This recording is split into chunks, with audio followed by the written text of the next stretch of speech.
Israel অবাঞ্ছিত ঘোষিত হওয়ার পর দেশটিতে ইরানের ক্ষেপণাস্ত্র হামলার নিন্দা জানালেন জাতিসংঘের মহাসচিব অ্যান্টোনিও গুটেরেস। বুধবার জাতিসংঘ নিরাপত্তা পরিষদের বৈঠকে গাজা ইসরায়েলের সামরিক অভিযানেরও সমালোচনা করেন তিনি।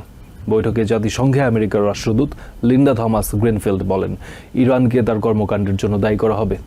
ইরানকে চড়া মূল্য দিতে হবে বলে হুঁশিয়ারি দিয়েছেন ইসরায়েলের রাষ্ট্রদূত ড্যানি ড্যানন। অন্যদিকে ইরানের রাষ্ট্রদূত আমির সাইদ ইরাভানি বলেছেন, গাজায় যুদ্ধ এবং লেবাননে ইসরায়েলি হামলা বন্ধ করলেই মধ্যপ্রাচ্যে উত্তেজনা এড়ানো যাবে। ইসরায়েলে ইরানের ক্ষেপণাস্ত্র হামলার পর মধ্যপ্রাচ্য পরিস্থিতি নিয়ে জাতিসংঘ নিরাপত্তা পরিষদে জরুরি বৈঠক ডাকা হয়। নিউ ইয়র্কে জাতিসংঘের সদর দপ্তরে বুধবার সকালে অনুষ্ঠিত বৈঠকের শুরুতে জাতিসংঘ মহাসচিব অ্যান্টোনিও গুটেরেস বলেন, মধ্যপ্রাচ্যের উন্মত্ত আগুন দ্রুত নরকের রূপ ধারণ করছে।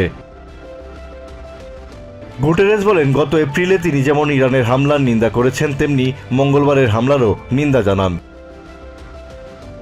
জাতিসংঘ মহাসচিব বলেন, এই ধরনের হামলা প্যালেস্টাইনের জনগণকে সমর্থন করে না বা তাদের দুর্ভোগ কমায় না।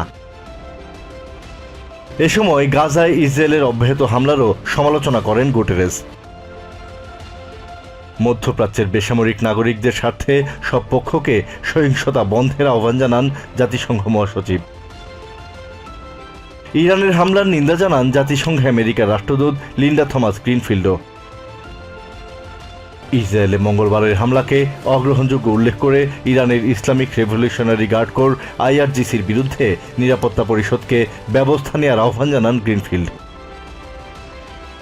গ্রিনফিল্ড আরও বলেন, ইসরায়েল ইরানের হামলায় আমেরিকার ভূমিকা প্রতিরক্ষামূলক ছিল। ভবিষ্যতে যে কোনো পদক্ষেপ নেওয়ার বিষয়েও সতর্ক করেন তিনি। ইসরায়েলের রাষ্ট্রদূত ড্যানি ড্যানন বলেন, বিশ্বের নীরব থাকার ফল ইরানের এই হামলা। ইসরায়েলের রাষ্ট্রদূত জানান, ইরানকে উপযুক্ত জবাব দেবেন তারা।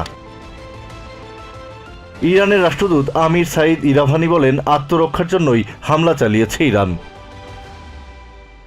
ইসরায়েলি আগ্রাসন বন্ধে জাতিসংঘ কিছুই করেনি বলে মন্তব্য করেন ইরানের রাষ্ট্রদূত। ইরান তার আঞ্চলিক অখণ্ডতা রক্ষায় আরও প্রতিরক্ষামূলক ব্যবস্থা নিতে প্রস্তুত বলেও জানান ইরাভানি।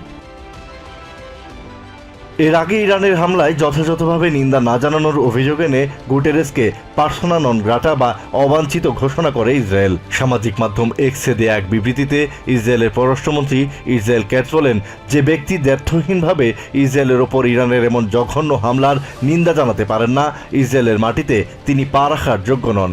ইরানের হামলার পর দেয়া সংক্ষিপ্ত বিবৃতিতে গুটেরেস ইরানের নাম না নিয়ে শুধুমাত্র মধ্যপ্রাচ্যের সর্বশেষ হামলা হিসেবে উল্লেখ করেন। Asad real, TVN 24 news desk. New York থেকে সম্প্রচারিত TVN 24 টেলিভিশন বিশ্বজুড়ে বাঙালির কণ্ঠস্বর।